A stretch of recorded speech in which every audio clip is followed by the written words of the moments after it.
All right, let's jump right into this explainer and uncover the hidden frameworks of power and influence that are secretly shaping our modern world behind the scenes. When we think of power, we usually picture politicians standing at podiums, official decrees, or these massive military displays.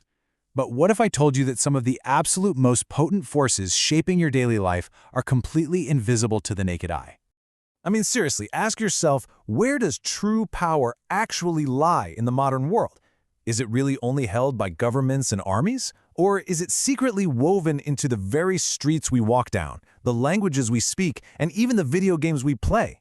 It's a totally fascinating shift in perspective, and today we're going to map out exactly how these unseen forces operate right under our noses.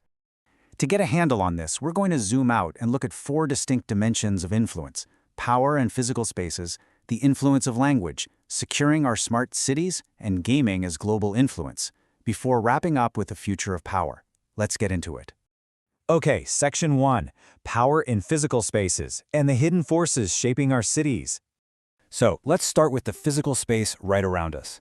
When you look at a sprawling informal settlement, what some might call a slum, you might just see chaotic, unregulated housing. But urban theorist Kim Dovey uses this brilliant concept called assemblage theory to reframe this entire picture. He shows us that the built environment is never just neutral. It's actually a dynamic verb, an expression of power that dictates exactly who is included and who gets excluded. Instead of seeing a city as a finished noun, we really need to see it as an active process, like a continuous assembling of all these different moving parts. So a city is basically this ongoing assembly made of physical buildings and bodies, social networks and transactions, and even expressive elements like local laws and human longings. And viewing the city this way is a real game changer, because it gives agency to the poor. It illustrates that these settlements aren't just helpless victims of bad urban planning, but rather, they're active participants in a continuous, albeit pretty asymmetrical, political negotiation with the formal state. Moving on to Section 2, the influence of language and how words hold authority.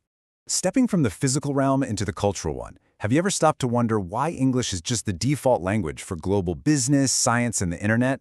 Well, this brings us to linguistic imperialism.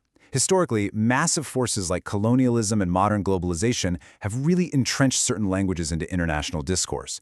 And sure, while this creates a very convenient global bridge for us, it subtly erodes linguistic diversity, marginalizing local languages and cultures right along with it.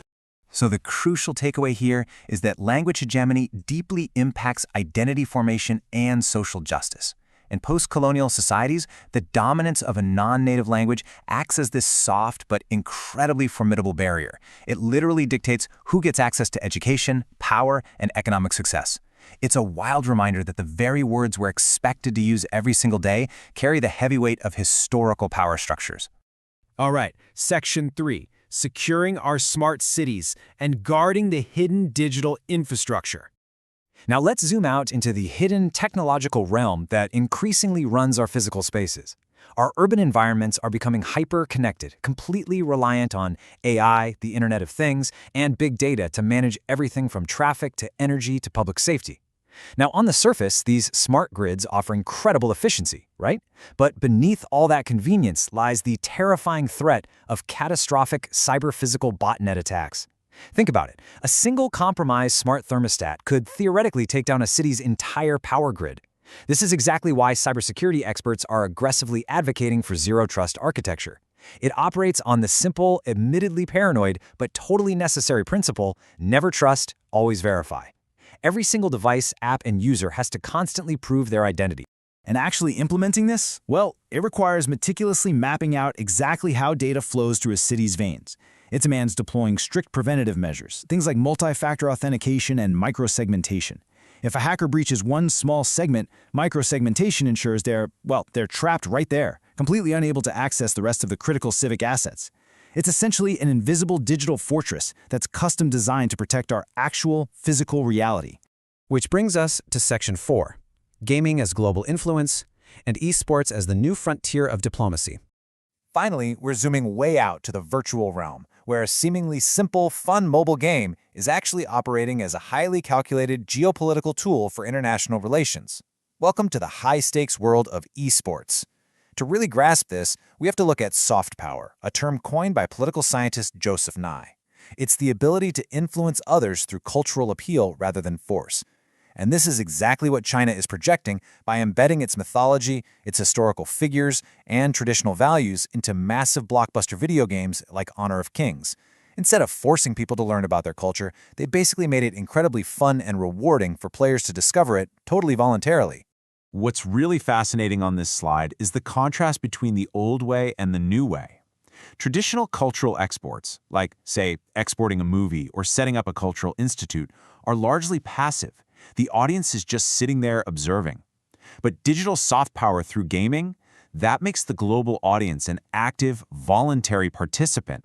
You aren't just passively watching a Chinese hero, you're actually controlling one, you're mastering their abilities, and you're spending dozens of hours totally immersed in their narratives. By leveraging these three powerful psychological hooks, attractiveness, persistence, and broadness, esports can reach massive global audiences and maintain their attention far more effectively than any conventional diplomatic tool ever could. I mean, a movie ends after 2 hours, right? But a competitive game with scoring and leaderboards, that keeps players coming back day after day, constantly engaging with those embedded cultural themes. To put that scale into perspective, just look at this number, $1.48 billion. That is the staggering global in-app revenue generated by Honor of Kings in the year 2023 alone. Seriously? This is absolutely not just a niche hobby anymore. This is being driven by 100 million daily active users who are constantly engaging with Chinese digital aesthetics and historical folklore, literally right from the palms of their hands. And all of this culminates in these massive, massive global spectacles. Take the 2023 Honor of Kings World Champion Cup in Chengdu, for example. China masterfully blended traditional cultural performances like actual dragon dances directly into the esports broadcast, while simultaneously showcasing their domestic tech supremacy by exclusively using homegrown IQO smartphones for the entire competition. It's this brilliant direct merger of cultural export and technological advertising. But wait, the geopolitics actually run even deeper here. Objectively speaking, flying in top teams from places like Vietnam, Thailand, and Brazil isn't just about the love of gaming. If you look closely at those participating nations, they heavily align with China's Belt and Road Initiative. It's a highly strategic move to forge cultural and economic connections with key geopolitical partners. By competing on the exact same digital battleground, they are basically smoothing the way for physical infrastructure and trade deals out there in the real world. All right, final section. Section 5, the future of power, tying all these realms together. As we've unpacked in this explainer today, power is just incredibly dynamic. It exists far, far beyond the obvious bounds of statehood, military might, or economic wealth. It is a continuous assembly of physical planning, linguistic structures, digital security, and, yep, even our entertainment, the whole shebang. So I want to leave you with this final thought to chew on. From the physical design of your local streets and the invisible history of the language you're speaking, to the cybersecurity protocols protecting your smart devices and the underlying cultural narratives of the video games you play, I leave you to wonder, whose hidden influence are you interacting with today? Thanks so much for joining me for this explainer, and definitely stay curious.